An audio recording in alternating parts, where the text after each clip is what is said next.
To shift focus now to our defense space. Prabhudas, Lilladher, they're optimistic on the sector on the back of the government's focus here on making things at home and the robust order book pipeline as well. Amit Anwani, research analyst at PL, joins us on the show. Hi Amit, good morning. Thanks so much for joining in. Always good speaking to you. Well, tell us, from the defense pack, there's been plenty of interest out there. What's your top pick and give us a rationale for it?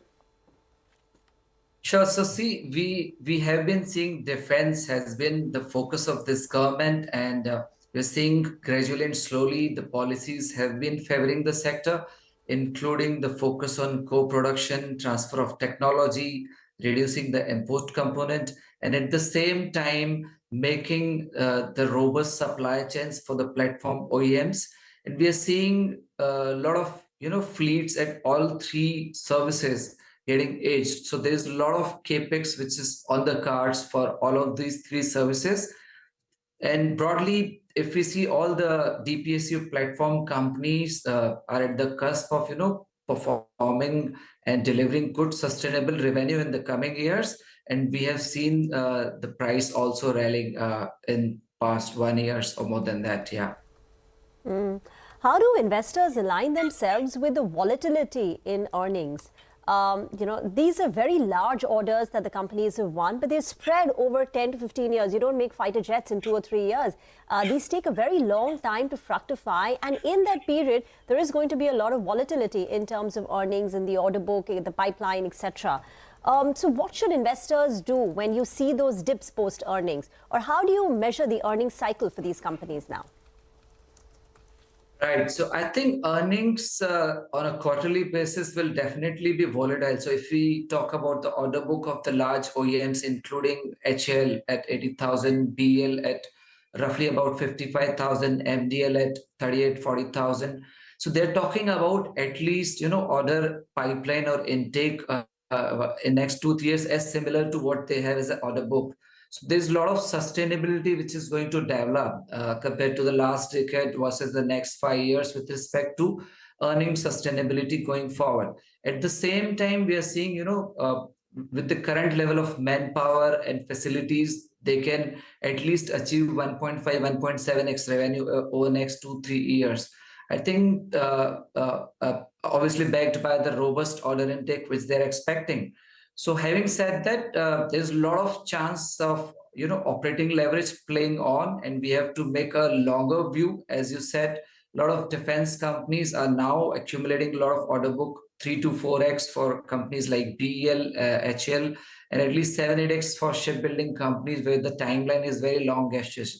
But having said that, as there are talk that India targeting almost $25 billion, including $5 billion of exports in next 4 years. That itself indicates there is a lot of chance of good revenue sustainability, maybe double digit for next 4-5 years for large OEM platforms.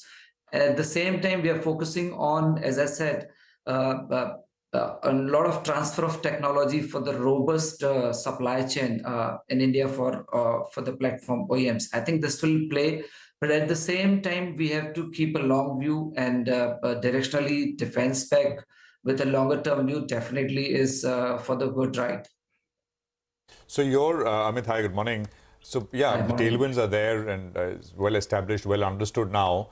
But with stocks, you would say extend the time horizon. I mean, if you're buying here and your picks are BEL and BEML? Right. So I think we have rating right now on BEL. So we're positive on BEL. And as we said, obviously the stock has rallied a lot and it's trading at roughly about 22, 23x forward.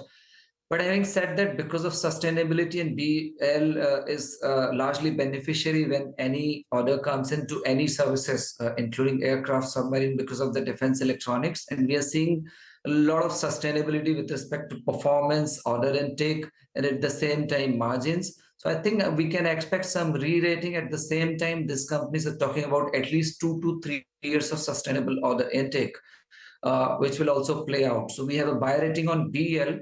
But having said that, I think HL as well as MDL can also gain in the long term. HL especially, we saw the repair overall opportunity also panning out for HL. And there is a good sustainability double-digit growth can come in the longer term when they start delivering the LCA aircrafts starting FY25. At the same time, there are a lot of, they're talking about 48,000 crore order pipeline for FY24 and at least 80,000 to 1 lakh for next 2 to 3 years, including a lot of helicopter orders, including advanced combat, light utility. So I think HL can also play out in a longer term, despite there's been a significant rally recently. And MDL, I think they got the very good capacity, maybe 10 submarines and 10 warships to manufacture, and they're, I think, currently at 5 each. So there's a lot of traction which can develop post one big order which is expected, in which L&T along with the foreign partner and MDL along with the foreign partner are there for the submarine. So that could be about 45,000 crore large order. So I think these three platforms I expect to perform very decently and sustainably. Well, BEL, HAL and Mazgaon Dock are the three names which Amit is highlighting could be sustainable picks from here. Thanks very much, Amit. Good speaking with you here on CNBC TV18. Well, there's 6 minutes to go for the